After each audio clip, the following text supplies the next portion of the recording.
The 2000s represented peculiar cinematic decade when mainstream blockbusters exploded exponentially, while independent cinema struggled competing against franchise monopolization. Hollywood became increasingly obsessed with sequels, franchises, and proven intellectual property, genuine original stories receiving minimal distribution resources. Yet beneath the noise of superhero explosions and adapted fantasy epics, filmmakers crafted extraordinary cinema that mainstream audiences completely bypassed. These weren't experimental fringe productions or challenging avant-garde exercises. These were genuinely brilliant films, employing classical storytelling structures, combined with artistic sophistication and innovative approaches. Some possessed extraordinary commercial budgets, yet received minimal marketing support. Others achieved critical appreciation, yet failed generating audience enthusiasm.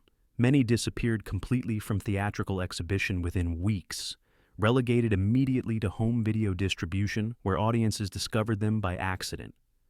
The 2000s proved that original cinema remained viable when released without studio support infrastructure. These 10 films demonstrate that the decade produced remarkable artistry that corporate Hollywood machinery deliberately suppressed through distribution decisions favoring franchise predictability over artistic innovation. Today we're excavating 10 extraordinary films from the 2000s that deserved far greater recognition than they received from mainstream audiences and critical establishments. The Escapist, 2008. Rupert Wyatt's prison escape thriller. The Escapist established directorial reputation, launching Wyatt toward major studio productions, including Rise of the Planet of the Apes. The narrative depicted aging lifer Frank Perry, orchestrating elaborate escape plan from London Underground prison, his motivation stemming from desire seeing dying daughter before her death. Rather than conventional prison action spectacle, Wyatt crafted sophisticated thriller employing psychological complexity and genuine character development. The film employed non-linear narrative structure, flashbacks revealing prisoner backstory, while present-day sequences documented escape logistics. The fractured chronology deliberately mirrored protagonists' fractured consciousness, audiences experiencing temporal disorientation matching psychological experience. Brian Cox delivered career-quality performance as Frank, conveying genuine determination and paternal desperation without descending into theatrical melodrama.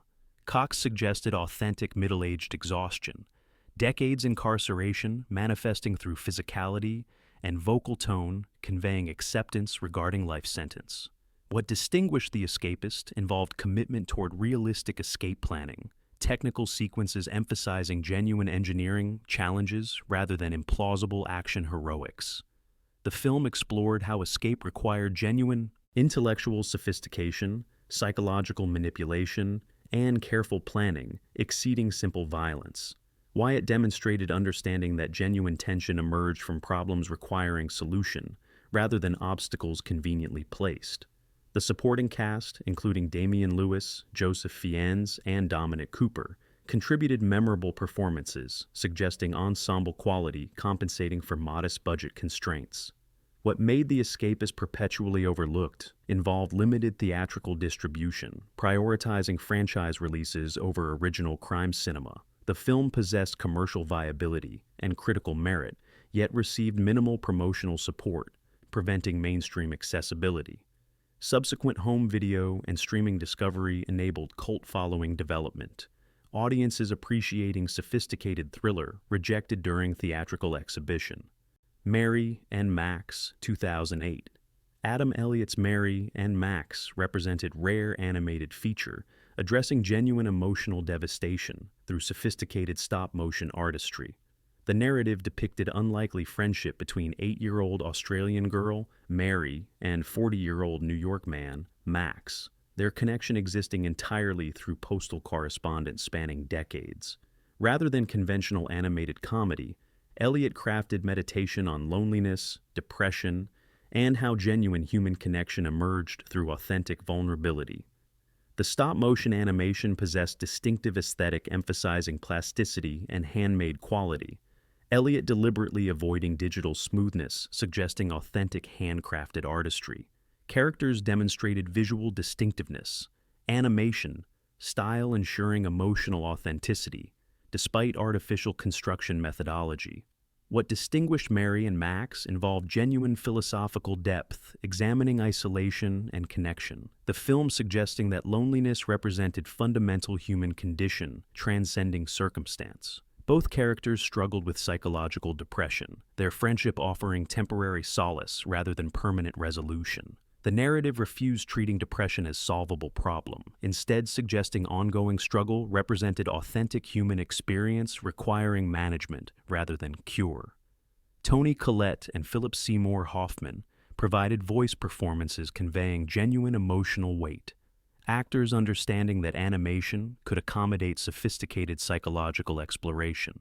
What made Mary and Max perpetually overlooked involved animated medium discouraging serious critical attention, audiences dismissing animation as inherently lighter than live-action alternatives. Mainstream critical establishment frequently treated animation as children's entertainment regardless of content sophistication or thematic complexity. The film achieved cult status through specific demographic appreciating artistic animation and philosophical depth, audiences discovering genuine masterpiece through word-of-mouth recommendations. Brick, 2005, Rian Johnson's directorial debut, Brick ingeniously transplanted noir conventions into contemporary high school setting.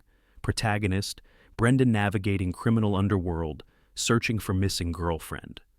Rather than straightforward adaptation, Johnson synthesized noir philosophical framework with adolescent psychology, creating unique hybrid, demonstrating how noir sensibilities transcended specific temporal context. Joseph Gordon-Levitt delivered career-defining performance as Brendan, conveying genuine world weariness, inappropriate for adolescent character, yet psychologically authentic. Levitt suggested protagonist prematurely aged by trauma and circumstance, his emotional detachment protecting vulnerable core. What distinguished Brick involved genuine commitment toward noir storytelling, characters employing genre-specific dialogue and behavior reflecting noir tradition rather than contemporary convention. High school became stand-in for noir's criminal underworld, social hierarchies replacing organized crime but maintaining equivalent moral ambiguity. Johnson's directorial approach prioritized visual sophistication and dialogue precision, the film employing classical noir cinematography adapted for contemporary setting. What made Brick perpetually overlooked involved unconventional premise preventing mainstream accessibility, audiences struggling engaging with noir high school hybrid. The film's sophisticated approach demanded active interpretation, audiences requiring familiarity with noir conventions, understanding thematic resonance. Limited theatrical distribution prevented widespread recognition, mainstream audiences discovering film through home video circulation and streaming availability years after theatrical release. Subsequent critical reassessment recognized genuine artistic achievement, the film achieving cult status among audiences, appreciating Johnson's distinctive directorial voice. The Life Aquatic with Steve Zissou, 2004. Wes Anderson's The Life Aquatic represented ambitious attempt expanding formal experimentation beyond previous achievements. Bill Murray starring as oceanographer, pursuing massive shark while documenting exploration. Rather than conventional narrative coherence, Anderson prioritized visual composition and idiosyncratic character development. Audiences experiencing film through aesthetic experience rather than plot momentum. The film employed distinctive visual language, employing symmetrical framing, artificial environments, and deliberately mannered performances emphasizing formal artifice rather than illusionary realism. Murray delivered nuanced performance suggesting world weariness and genuine sadness beneath surface eccentricity. The actor understanding that Anderson's formal approach required emotional authenticity underneath stylized presentation. What distinguished The Life Aquatic involved Anderson's commitment toward aesthetic innovation despite commercial pressure toward narrative clarity.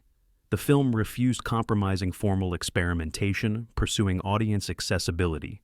Anderson trusting audiences valuing sophisticated visual language.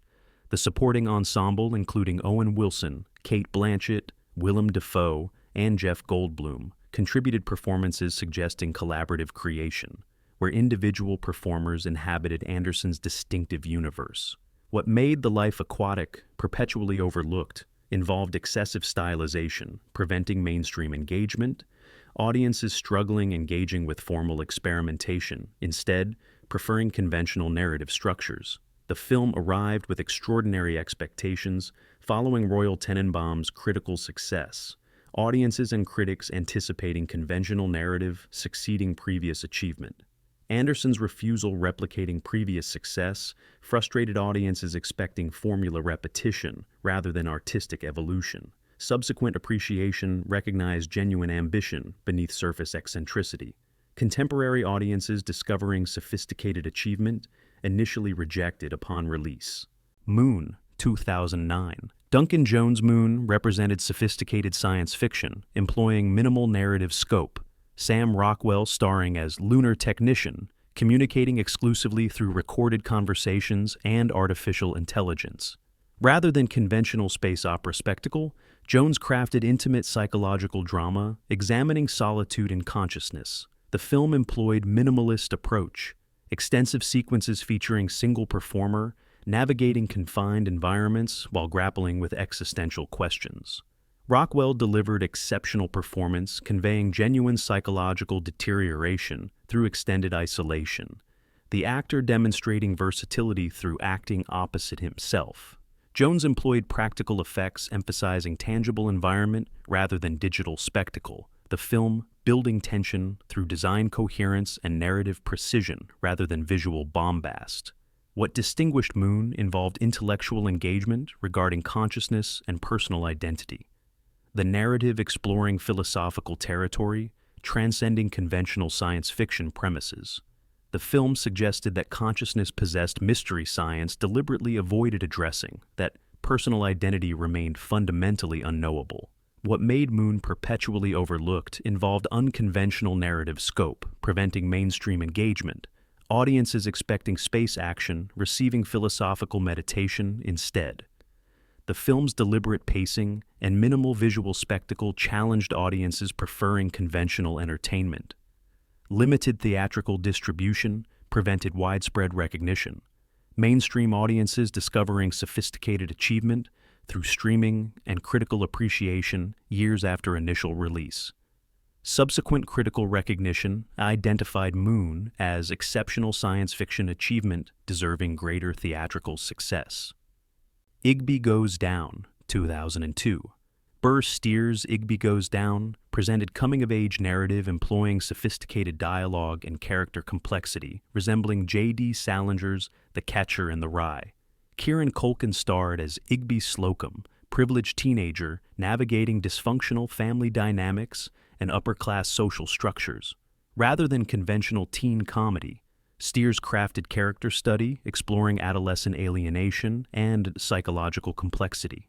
The supporting cast, including Claire Danes, Ryan Phillippe, Amanda Peet, and Jeff Goldblum, contributed solid performances suggesting ensemble quality. Culkin delivered career-defining performance, conveying genuine alienation and psychological sophistication inappropriate for typical teen character. What distinguished Igby Goes Down involved sophisticated screenplay employing witty dialogue while maintaining psychological authenticity, characters expressing genuine pain beneath comedic surface. The film explored family dysfunction, demonstrating how economic privilege failed, providing genuine emotional connection. Steers suggested that wealthier families experienced equivalent psychological damage to less privileged populations, economic advantage providing no protection against emotional devastation. What made Igby Goes Down perpetually overlooked involved limited theatrical distribution and minimal promotional support, the film receiving insufficient marketing, preventing mainstream accessibility. The film achieved cult status through home video circulation and streaming discovery, audiences appreciating sophisticated character study and psychological depth. Subsequent critical appreciation recognized Steers' directorial sophistication and Culkin's performance quality, the film achieving greater recognition through retrospective analysis than initial theatrical exhibition generated. A Knight's Tale, 2001. Brian Helgeland's A Knight's Tale ingeniously employed anachronistic approach, utilizing contemporary popular music and language within medieval setting. Heath Ledger, starring as peasant ascending knightly ranks through tournament competition. Rather than conventional historical authenticity, Helgeland prioritized entertainment and character development, deliberately avoiding period accuracy, pursuing instead thematic coherence. Ledger delivered charismatic performance, suggesting genuine determination and romantic idealism, the actor embodying protagonist's ambitious trajectory. The film employed distinctive visual style, combining medieval elements with contemporary aesthetic, the jarring juxtaposition creating unique cinematic experience. The musical choices employing contemporary rock songs created intentional anachronism, emphasizing emotional truth over historical accuracy. What distinguished A Knight's Tale involved genuine commitment toward entertainment without pretentious historical authenticity. Helgeland, suggesting that emotional authenticity transcended period detail. The narrative employed romantic comedy elements balanced with action sequences and genuine character development. The supporting performances, including Paul Bettany, Mark Addy, and Geoffrey Chaucer, contributed memorable characters suggesting ensemble quality. What made A Knight's Tale perpetually overlooked involved critical dismissal regarding anachronistic approach, reviewers interpreting artistic choice as creative irresponsibility. The film achieved commercial success, yet critical rejection, mainstream audiences appreciating entertainment value while critics dismissed approach. Subsequent appreciation recognized genuine artistic merit beneath surface anachronism, contemporary audiences discovering sophisticated understanding regarding how entertainment transcended historical accuracy. The film achieved greater critical recognition through retrospective analysis than initial reviews acknowledged. Treasure Planet, 2002. Disney's Treasure Planet represented ambitious animated adaptation, relocating Robert Louis Stevenson's Treasure Island to science fiction universe. Rather than straightforward adaptation, directors Ron Clements and John Musker synthesized classic adventure narrative with science fiction aesthetics, creating unique visual experience. The film employed distinctive visual style, combining hand-drawn animation with computer-generated environments, creating hybrid aesthetic emphasizing visual innovation. Joseph Gordon-Levitt provided voice performance as Jim Hawkins. Brian Murray contributed warm characterization as Captain Silver, suggesting genuine relationship depth. What distinguished Treasure Planet involved genuine animation, sophistication, combined with narrative complexity. The film treating adventure material with genuine emotional respect. The film explored father-son relationship through space pirate and young protagonist dynamic, suggesting found family transcended biological connection. What made Treasure Planet perpetually overlooked involved financial failure upon theatrical release. Audiences preferring conventional animated entertainment over experimental visual approach. The film's elaborate visual style and unconventional premise prevented mainstream accessibility, audiences struggling engaging with distinctive aesthetic. Despite commercial failure, the film demonstrated Disney's willingness experimenting with animation conventions, the studio pursuing artistic innovation despite financial risk. Subsequent critical appreciation recognized genuine artistic achievement beneath commercial failure, the film achieving cult status through streaming availability and critical reassessment. Contemporary audiences discovered sophisticated adventure animation previously dismissed during theatrical exhibition. The Fountain, 2006. Darren Aronofsky's The Fountain represented cinema's most ambitious attempt, depicting eternal love across three temporal periods simultaneously.